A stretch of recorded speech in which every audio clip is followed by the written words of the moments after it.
Hello and welcome to the Health Q channel, the health awareness channel where our mission is to motivate you to look at the brighter side of the health. As usual, I am your host, physiotherapist Meghana, and in today's video, I am going to talk to you about early management of a cerebral palsy child.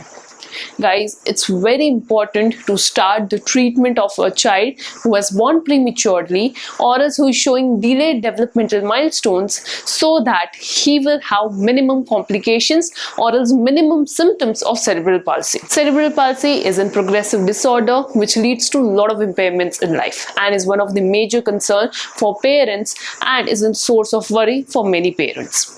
Hence, in today's video, what I'm going to talk to you about is first the importance of early intervention from the moment your child is discharged from the hospital who has been born premature. Second, what should be the aim of the physiotherapy intervention or else exercises, and third, what exactly you should do when you are having a very young baby who has born prematurely or is showing delayed developmental milestones. So without wasting any due time, let's get started. Now, there are many reasons a child suffering from cerebral palsy or else a child who has born prematurely to go for an early intervention. The first and the most important reason is when a child is small or else very young, there is greater adaptability and even greater plasticity that is present inside the brain as well as in the muscles. The second reason being the learning of the movement is entirely dependent on the sensory interpretation that a baby have in the early days. For example, when the baby is being carried, the way it is handled, all these experiences that a child have determines what movements he is going to do in future.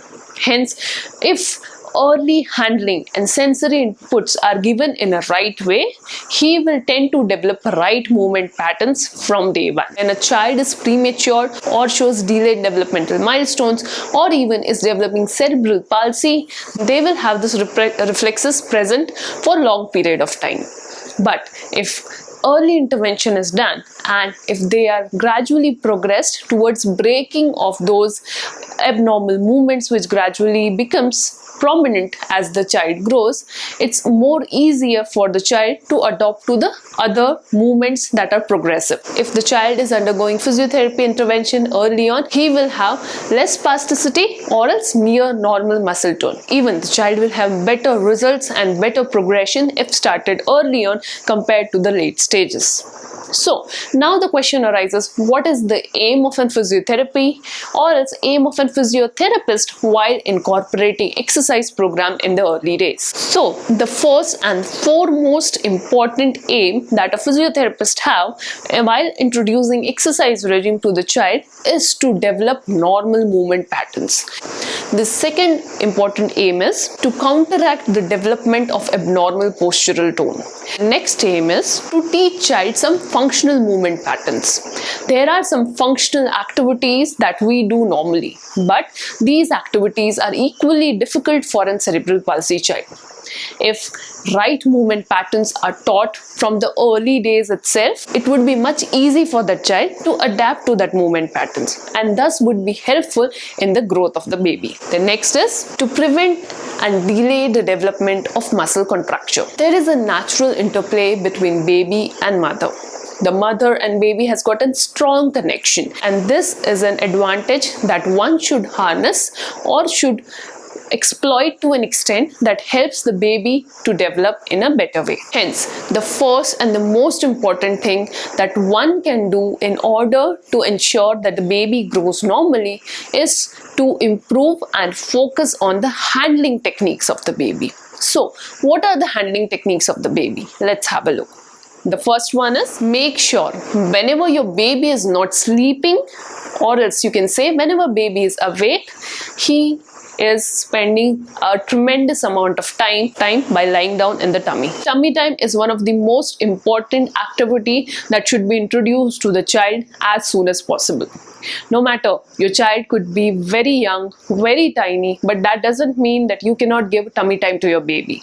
Whenever your child is awake, make sure lie down your child in tummy position, which means lying completely ulta, prone, or else on tummy. Second is the positioning of the baby while a baby is lying down.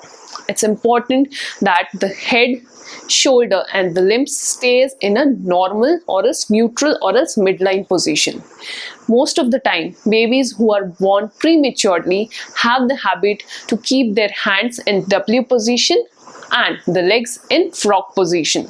This leads to many other complications in future, like the hip joint becomes weak, the muscles are more tight, they don't grow in the right direction or else right pattern.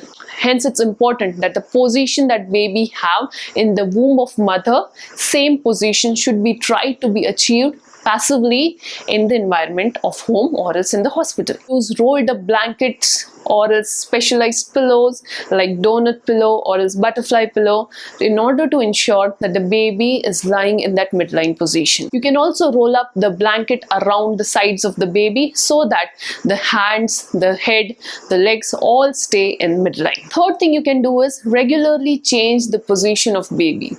It's a good idea that you introduce different positions to the baby. Whenever baby is lying down, it's not necessary that they have to stay in just one position. You can introduce side lying position, sleeping on tummy, turning on the sides and even straight lying position. This gives sensor input to the baby and helps to understand and discover different positions that exist, and this helps in further development of the child. During this, you have to be cautious in order to see that the child do not undergo any serious complications like cot death or else breathing difficulty. So whenever you are changing the position or placing the child in some altered position, make sure that you are there alert and is supervising your child. Whenever your baby is fussy, make sure to calm your baby down by placing both the hands gently on the chest and gently compressing.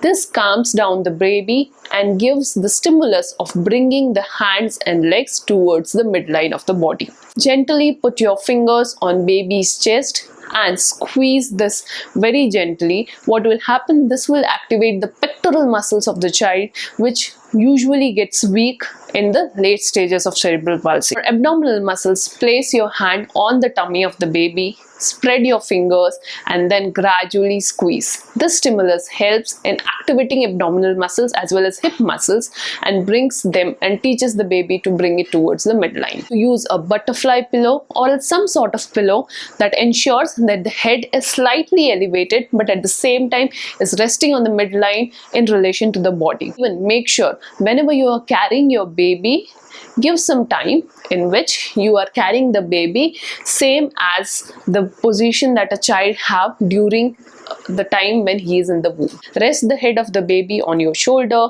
and keep the hips bent while the baby is lying near your chest. So friends, these were some of the ways with which you can activate the muscle groups of the baby, prevent abnormal or else involuntary movement patterns, and also calm down the muscle tone of your baby and thus prevent all the secondary complications that develops late in future if your child develops cerebral palsy. Remember, it's difficult to diagnose cerebral palsy in early days. It's not necessary that all the babies who are born prematurely will be having cerebral palsy. But doing all these movements early on keep you safe and keeps you stress-free, that if also baby develops cerebral palsy, you will not miss this golden opportunity to develop normal movement patterns. If your child is spastic or not, if your child is absolutely normal, still if you follow these methods, definitely your baby will have a good development in future. So friends, on that note, I will end this video here. I hope you found this video helpful. If yes, make sure to like this video, share this video with your friends and family members, and do not forget to subscribe to our HealthQ channel. On that note, I will end this video here. Thank you.